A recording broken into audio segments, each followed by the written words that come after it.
Durbin. Thanks, Senator Klobuchar. Mr. Lawrence, I'm going to stick with you for a minute because you made it clear that you do not set the ticket price. And Mr. Berchtold said he doesn't have anything to do with the ticket price. Who does set the ticket price? That's an excellent question. That was actually the thing I was most surprised to hear in Mr. Berchtold's speech, because we definitely have absolutely no say. And if we actually ask the venues in advance, which we often do, they say that's a Ticketmaster thing. So the fees, I mean, we actually do set, the ticket prices, the base price. The artist does have a say in setting for sure. But those added Ticketmaster service fees, we have absolutely no say. And the venues claim that it's a Ticketmaster. Mr. Berchtold, you want to add anything to that? Thank you. Yes, as Mr. Lawrence said, the band sets the ticket price. The service fee level is set by the venue. And you control the venue. Do you not? Of approximately Live Nation? Of approximately 4,000 venues in the United States per Pollstar, Live Nation operates approximately 200. So roughly 5% of the venues in the country. Are they the biggest?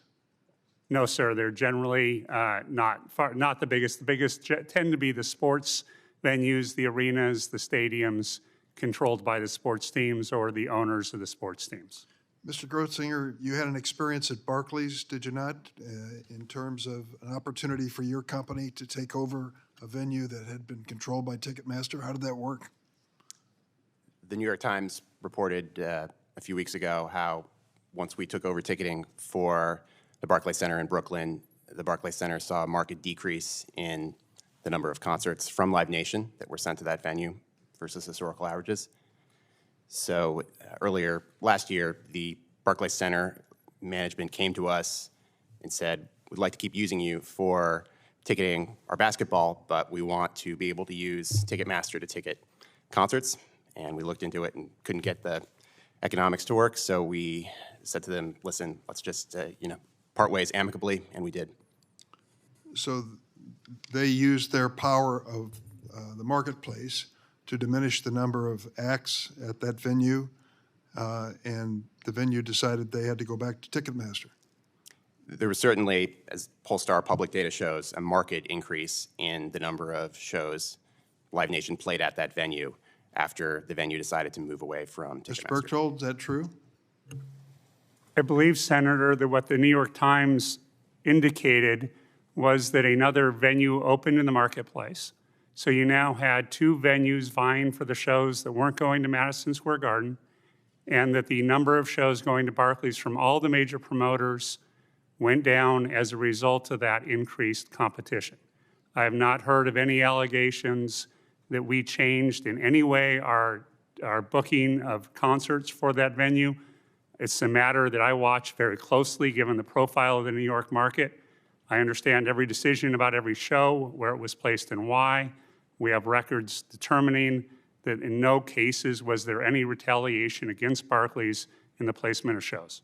Mr. Grotzinger, last word on Barclays? Yep, I don't have more to add specifically on retaliation there. I would note that the DOJ report in 2019 found numerous instances of Live Nation threatening and retaliating against venues once they had moved away from Ticketmaster. In one case, the Live Nation president told the venue that they would, quote unquote, go nuclear if they left. So the threat is real. It's been documented. It happens across many venues. Mr. Michelson, Mr. Berchtold defended his market position in one element, saying it was a battle of the bots. Have you run into that phenomena? Ticketing companies, one of the things they're supposed to do is have solutions to bots. And for the leading ticket company not to be able to handle bots is, for me, pretty an unbelievable statement. But you can't blame bots for what happened to Taylor Swift. There's more to that story that you're not hearing. Ms. Bradish, you probably heard Mr. Berchtold's suggestions or read in his testimony. 3 things he thinks need to be done, which included all-in pricing on the tickets, fighting deceptive URLs as an example, and creating a civil action under the Bots Act. Any reaction from you to those suggestions? Well, none of those suggestions go to the core of what we've been talking about today, which is the antitrust problem. The fact that Live Nation Ticketmaster, because of its market power, has the incentive to do things to exclude competition in all of its markets up and down the supply chain for live entertainment. So I appreciate those suggestions. Many of them may be good ideas, but it does not change the fact that Live Nation Ticketmaster is a monopoly and will act because that's its incentive to exclude competition. Thank you, Madam Chair.